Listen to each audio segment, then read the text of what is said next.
Welcome back to our channel again cyberbug cyber secure. तो आज हम बात करेंगे मोब एसएफ के बारे में। पिछले वीडियो में अगर आपको पता हो कि मैंने मोब एक्सलर के बारे में बताया था, जो बहुत ही बढ़िया ऑपरेटिंग सिस्टम है मोबाइल एप्लीकेशन पेन टेस्टिंग के लिए। ओके, और उससे मैंने कुछ आपको झलक भी दिखाई थी जो मोब एसएफ की है। वहाँ पे मैंने एक लास्ट में मोब एसएफ का टूल भी रन करके दिखाया था। अगर आपको नहीं पता हो तो आप जाके चेकआउट कर सकते हो। ओके, तो सबसे पहले वो जाकर के वीडियो देख लेना, तभी आपको ये चीज़ें समझ में आएगी। तो इसके अंदर एक बहुत ही बढ़िया टूल है जो ऑटोमेशन एज वेल एज आप मैनुअल भी इसे कह सकते हो, क्योंकि ये वर्क करता है ऑटोमेशन पे। बट आपको इसके साथ साथ वो एज अ प्रूफ आपको वहाँ पे कोड भी शो करता है। यानी अगर आप यहाँ पे ऑटोमेशन भी चलाते हो, अगर आप कोई भी रिपोर्ट राइटिंग भी लिखते हो, तो आप एज अ प्रूफ उस रिपोर्ट राइटिंग में कोड जो है वो लिख सकते हो। ओके, तो मैं आपको दिखाता हूँ मोब एसएफ। पासवर्ड पुट करता हूँ। ओके, अब यहाँ पे देखो अपना जो मोब एसएफ है वो यहाँ पे रन कर रहा है। ओके, तो थोड़ा सा वेट कर लेना है, क्योंकि ये अपडेट भी होता है चीज़ें, बाकी जो जो नई नई चीज़ें होती है उस पर। ओके, तो जब तक कि एनालाइज करता है तब तक आपको वेट कर लेना है। एनालाइज करने के बाद यहाँ पे आपको एक लिंक दी जाती है, उस पर आपको क्लिक करके ओपन लिंक पे क्लिक करना है।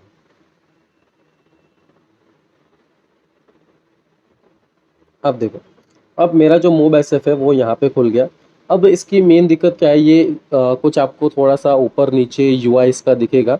वो इसलिए दिख रहा है क्योंकि ये मोब एसएफ का जो रिजोल्यूशन है उसके कारण आपको ये चीज़ दिख रहा है। अदरवाइज अगर आप लिनक्स में ये इंस्टॉल करोगे तो आपको ये क्लियर यूआई में दिखेगा। ठीक है, आप लिनक्स में भी इंस्टॉल कर सकते हो। मैं आपको दिखाता हूँ एक बार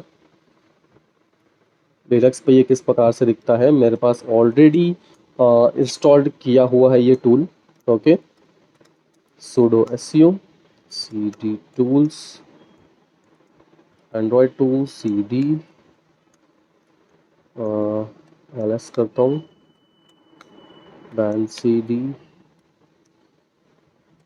मोबेसएफ मोबाइल सिक्योरिटी फ्रेमवर्क। इसी को हम लोग मोबेसएफ करते हैं ls। एंड यहाँ पे बैश कमांड देता हूँ। या तो आप डायरेक्ट रन करो या फिर आप खुद से भी जो पोर्ट है वो स्पेसिफाई कर सकते हो। तो मैं पे पोर्ट स्पेसिफाई कर देता हूँ खुद से 127.0.0.1:9090 एंटर। तो यहाँ पे ये ऑलरेडी स्टार्ट हो चुका है, इसे ओपन लिंक करता हूँ। अब देखो ओपन लिंक करने के बाद ये जो कितना नीट एंड क्लीन दिख रहा है, क्योंकि यहाँ पे जो रेजोल्यूशन है वो थोड़ा सा कम है, लेकिन ये बहुत ज़्यादा फास्ट है, इसलिए मैं मोब एक्सलर यूज़ कर रहा हूँ। ओके, और मेरे पास जो एपीके है, टेस्टिंग एपीके है, वो मेरे पास मेरे पैरोट में नहीं है, वो है मेरे पास मोब एक्सलर पे। ठीक है, तो कुछ इस प्रकार से मोब एसएफ जो है वो दिखता है। ओके, तो यहाँ पे स्टार्ट करते हैं। मैं इसे पहले स्टॉप कर लेता हूँ, जो मैंने पुराना सेशन अब बना के रखा हुआ है।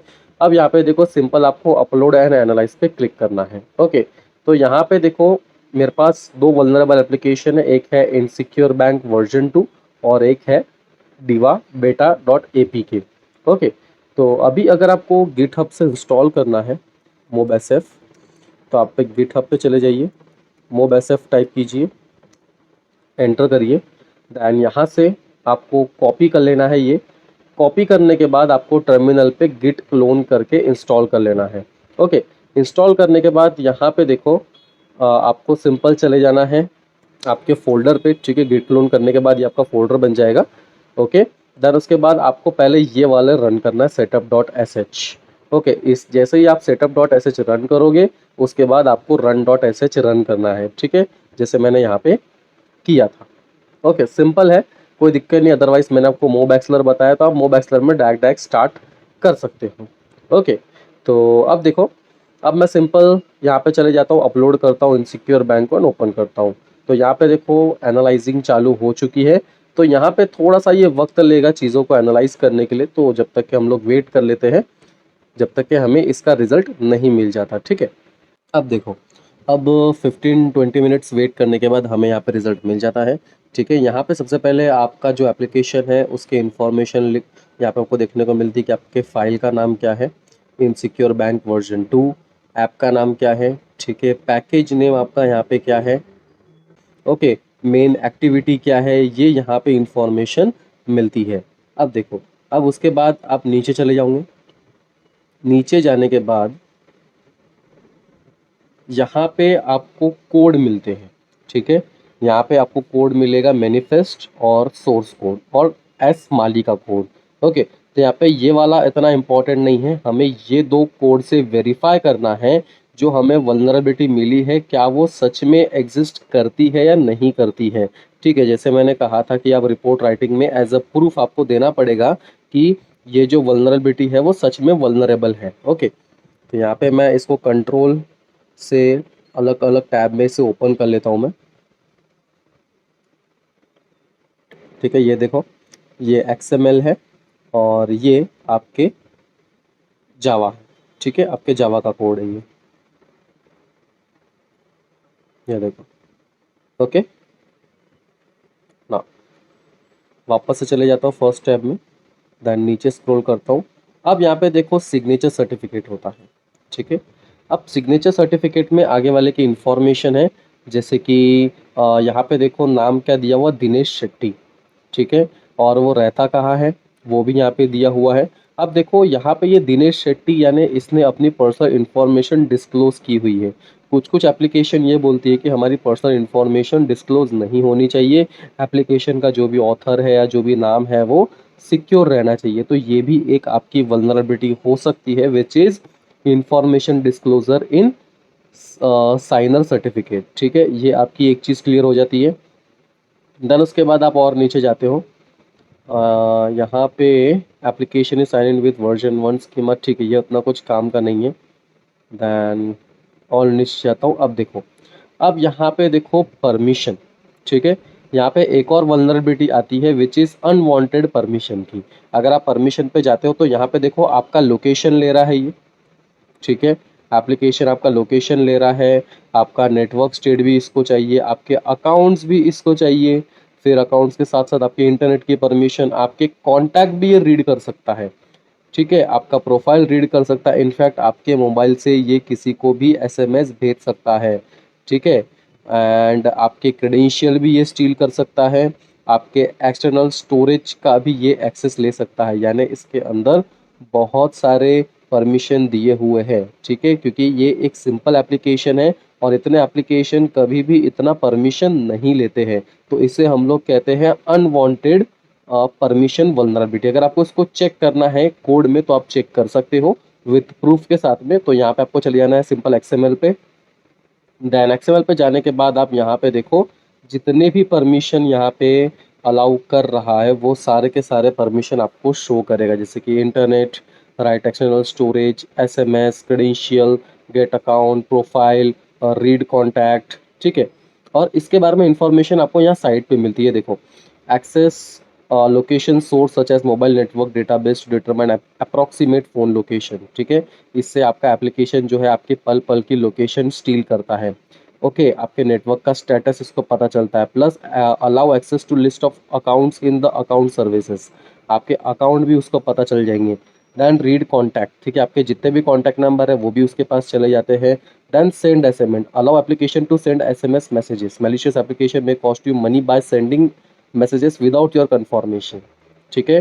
तो ये एप्लीकेशन आपके बिना परमिशन के किसी को भी SMS सेंड कर सकता है और उसके आपको पैसे देने पड़ सकते हैं, ओके। तो ऐसे कई सारे अनवांटेड परमिशन यहाँ पे लिस्टेड है। तो दो वल्नरेबिलिटी हमारी यहीं क्लियर हो गई, ठीक है। देन तीसरी, अब यहाँ पे मैनिफेस्ट एनालिसिस, ठीक है, ये देखो ये जो XML की मैनिफेस्ट है इसके एनालिसिस इसने किया हुआ है, ओके।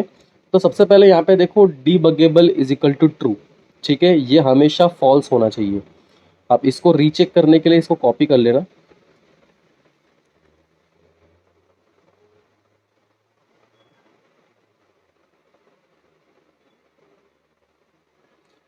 तो मैं यहाँ पे सिंपल इतना कॉपी कर लेता हूँ, मैनिफेस्ट पे जाता हूँ, Ctrl+F, पेस्ट, एंटर। तो यहाँ पे देखो मुझे मिला तो कुछ नहीं है, तो सिंपल मैं, हाँ, ये देखो मैंने कुछ लेटर्स कम कर दिए और मुझे यहाँ पे दिख गया है कि डीबगेबल मोड ट्रू किया हुआ है। In fact backup allow is equal to true, ये दो है, यहाँ पे दो वल्नरेबिलिटी आपको मिल गई, क्योंकि हमेशा डीबगेबल मोड फॉल्स होना चाहिए और बैकअप का भी जो है वो फॉल्स होना चाहिए। ठीक है, इसके बारे में आपको इन्फॉर्मेशन यहाँ पे मिलेगी। ये देखो, debugging was enable the app which make it easier to reverse engineering to hook a debugger। ठीक है, रिवर्स इंजीनियरिंग के लिए वो बहुत ज़्यादा इजी हो जाता है और ये हाई वल्नरेबिलिटी है। देन जैसे मैंने कहा था आपको बैकअप हमेशा फॉल्स होना चाहिए, तो इसमें ट्रू है इसलिए वल्नरेबल है, हमने यहाँ पे देख चुके हैं ऑलरेडी। ये देखो is equal to true. Okay, अब इससे क्या होता है कि ये अलाउ करता है आपके मोबाइल एप्लीकेशन जो होता है, ठीक है, तो आपका जितना भी डेटाबेस है, ओके, वो ये उसका जो बैकअप है वो अलाउ करता है, जो अलाउ नहीं करना चाहिए। ओके, देन यहाँ पे ये एक एक्टिविटी है, ठीक है, जो प्रोटेक्टेड नहीं है, क्योंकि वहाँ पे exported is equal to true दिया हुआ है। ओके, उसके बारे में आपको इन्फॉर्मेशन यहाँ मिल जाएगी। अगर मैं सारी चीज़ें एक एक करके आपको बताऊँगा तो ज़्यादा वीडियो जो है लंबी हो जाएगी, लेकिन कोई दिक्कत नहीं है। ओके, यहाँ पे कुछ सिंपल सा मीनिंग समझ में आ जाता है कि ये क्यों वल्नरेबल है, क्यों इनसिक्योर है। ठीक है, तो यहाँ पे देखो 3 एक्टिविटीज़ है। ओके, देन कंटेंट प्रोवाइडर भी है जो exported is equal to true है, ब्रॉडकास्ट रिसीवर भी है और एक्टिविटी भी है। ठीक है, अब देखो, अब इसको रीचेक करने के लिए मैं पहले ये कॉपी कर लेता हूँ, ये वाला पार्ट कॉपी करना है आपको। ठीक है, कॉपी, मैनिफेस्ट में पेस्ट करता हूँ मैं, पेस्ट, एंटर। एंटर करने के बाद यहाँ पे इसने दिखा तो दिया मुझे, बट कहाँ पे दिखाया एटलीस्ट, हाँ ये रहा, ये देखो Android exported is equal to true. ठीक है, तो ये जो कोड है इसका आपको स्क्रीनशॉट अपने रिपोर्ट राइटिंग में लगानी होती है। ओके, ये हमेशा याद में रखना, मतलब ध्यान में रखना। देन उसके बाद नेक्स्ट आपको दिखाता हूँ ये वाली एक्टिविटी, कॉपी कर रहा हूँ, पेस्ट, पेस्ट, ये देखो exported is equal to true. ठीक है, वही स्टेटमेंट भी है आपके पास यहाँ पे, फिर पोस्ट लॉगिन भी है, तो ये फॉल्स होना चाहिए हमेशा। ओके, अब देखो, an activity is found to be shared with other app on this device therefore leaving it accessible to any other application। मतलब आपके डिवाइस में अगर कोई दूसरा एप्लीकेशन भी अवेलेबल है तो ये एप्लीकेशन किसी और एप्लीकेशन को इजीली जो अपनी एक्टिविटी है, जो अपने चीज़ें हैं वो शेयर कर सकता है। ठीक है, तो ये बहुत ही ज़्यादा वल्नरेबिलिटी, तो ये बहुत ही ज़्यादा वल्नरेबिलिटी है, इसीलिए इसे हाई पे रखा गया है। ओके, देन आप और नीचे जाते हो तो यहाँ पे भी आपको कुछ चीज़ें मिलती है। ठीक है, देन यहाँ पे आपको एनालिसिस मिलता है क्लासेस के। ठीक है, एंड ये सारी स्ट्रिंग्स है, ये कुछ काम के नहीं है। ओके, तो यही है मोब ऐसे, काफ़ी ज़्यादा अच्छा टूल है। ठीक है, बहुत ही ज़्यादा बढ़िया टूल है ये। और यहाँ पे एक और वल्नरेबिलिटी आपको पता चलती है विच इज़ ऑफिसिकेटेड नहीं है ये। अगर आप कोड देखोगे तो इजीली यहाँ पे जो कोड है वो दिया हुआ है। ऑफिसिकेटेड मतलब क्या होता है कि जो हैकर होता है वो इस कोड को इजीली नहीं देख सकता। ठीक है, वो उस कोड को आइडेंटिफाई नहीं करेगा, बट यहाँ पे हम लोग इजीली कोड को आइडेंटिफाई कर रहे हैं। ठीक है, अगर ये कोड यहाँ पे इजीली दिख रहा है तो हैकर क्या कर सकता है, हैकर इस कोड को मैनिपुलेट कर सकता है, इस कोड के अंदर पेलोड इंजेक्ट कर सकता है। ठीक है, रिवर्स इंजीनियरिंग के मदद से। तो हमेशा आपका जो भी एप्लीकेशन रहेगा वो ऑफिसिकेटेड रहेगा। तो यहाँ पे एक और वल्नरेबिलिटी आती है कि आपका जो कोड है वो ऑफिसिकेटेड नहीं है। ओके, तो आई होप आपको चीज़ें जो है वो समझ में आ गई हो। ठीक है, मैं उम्मीद करता हूँ कि आपको मेरा जो चैनल है वो पसंद आ रहा है, मेरा जो कंटेंट है वो पसंद आ रहा है। तो आज के लिए बस इतना ही है, यही ख़त्म करते हैं। अगर आपको वीडियो पसंद आए तो लाइक, शेयर एंड सब्सक्राइब ज़रूर कर देना। मिलते हैं अगले वीडियो पे।